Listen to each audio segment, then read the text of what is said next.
Hey everyone, welcome to Chapter 4. Chapter 4 we're going to do a little bit out of order, so you're going to see these videos are not just 4.1, 4.2, 4.3. In fact, 4.2 is our first section in Chapter 4, and it's extreme values of functions. Even though the graphing calculator pretty much eliminated the need to do this, half the test is no calculator, so you still have to know how to find a max and a min with calculus. Absolute extreme values are either maximums or minimums. The absolute highest point or the absolute lowest point on a graph are called absolute extreme values. They're also sometimes called global extremes. The global max, the global min. Not all graphs have an absolute max and min. For example, a parabola has an absolute min but no absolute max, because there's no one function on top. Whereas a cubic has no absolute max or min. There's not one point on the top. Now somebody's going to say, but isn't that a max and isn't that a min? Yeah, we'll talk about that in a second. They're sometimes called absolute, or these are always the same thing, absolute extrema. Extrema is the plural for extremum, so I say absolute extrema a lot. Extreme value theorem basically says if you have a closed section, there has to be a highest point and a lowest point. They're either going to be at one of two things. They're either going to be inside or they're going to be at the end points.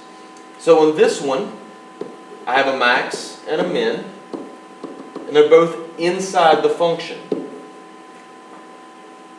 Over here, I have a max and a min, and they're not inside the function, they're the endpoints. Over here I have a max, which is inside, and a min, which is an endpoint. So judging by this theorem, I know that my maxes and mins, my extrema, can occur at the endpoints, inside, or some combination of both. Well, I know how to check endpoints. Those are easy. They're given to me in the problem. But how do I check the inside points? Well, what do you notice about that point, that point, that point, that point, that point, that point, and that point's slope? All those have a slope of 0. Well, those are all local extrema. They're local maximums and local minimums. They're just the highest or lowest point in a certain area. On this graph, there is no absolute max or min, but I have a local max here, a local min here, a local max here, and a local min here. For future reference, if I just say max or min, assume that they're local. Okay? If I want absolute, I'll say absolute.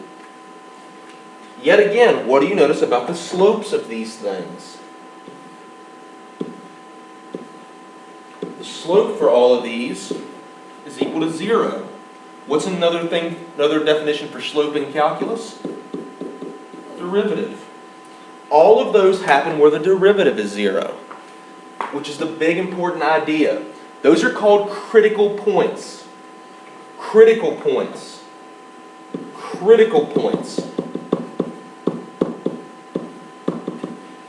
Critical points occur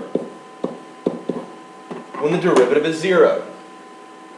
Or, I should add this, or undefined.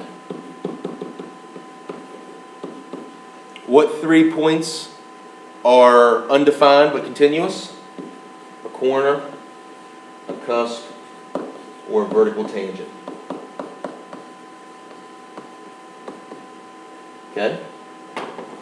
0 undefined.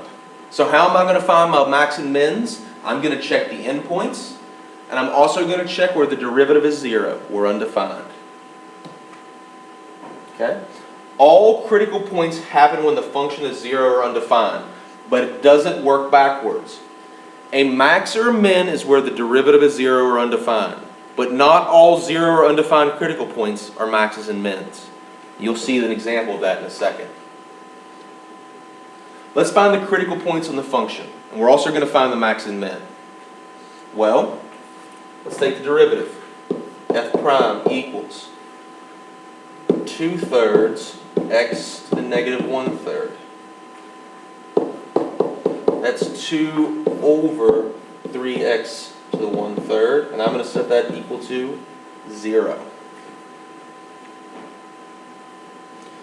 This is a fraction. When is a fraction equal to 0? A fraction is equal to 0 when the top is equal to 0. But the top is never 0. The top is 2. So this thing is never equal to 0. Okay? But it's undefined when the bottom is equal to 0. So what x value would make this undefined? When x equals 0. So the critical point for this problem is x equals 0.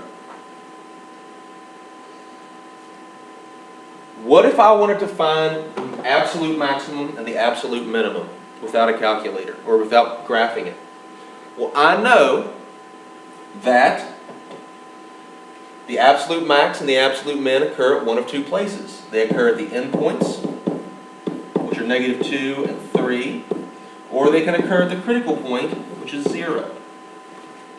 I just need to find the comma somethings. To find the other half, let's plug it in. What's negative 2 squared is 4 to the third power, so it's the 4th root of 3, or third root of 4. If you plug 3 in, you get 9. You get the third root of 9. And if you plug 0 in, you get 0.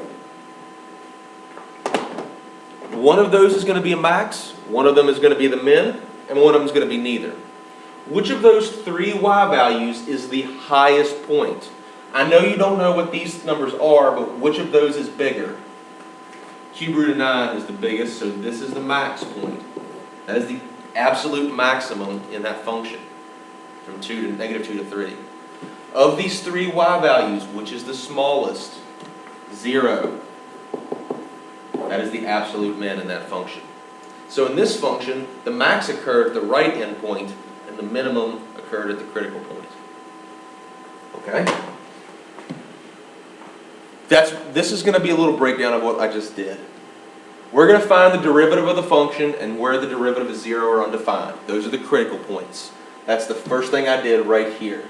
Found out where it was 0, which is never, or when it was undefined. I'm going to find the value of the function at each of those points, which is what I did over here. I made my little list of points. We're going to find the values of slopes between those to determine if they're max or mins. This is where you do a number line, and we'll talk more about that later. And we also have to check the endpoints. This is the part people forget. They always check 0, 0, but they forget to check the two endpoints of negative 2 and 3. Okay, remember earlier when I said that not all critical points can be a max or a min? Here's an example. Right here the slope is 0. But you can see from the graph that point is not a max and it's not a min. It doesn't change directions there. Here's a vertical tangent. It has an undefined slope. So it's a critical point. But it's not a max or a min. So maxes and mins occur at critical points. But not all critical points are maxes and mins. That's it for 4.2. 4.2 is kind of an introduction to the chapter, so if you're still a little bit lost, that's okay. We'll get through that. 4.3 and 4.4 keep going right from where we stopped.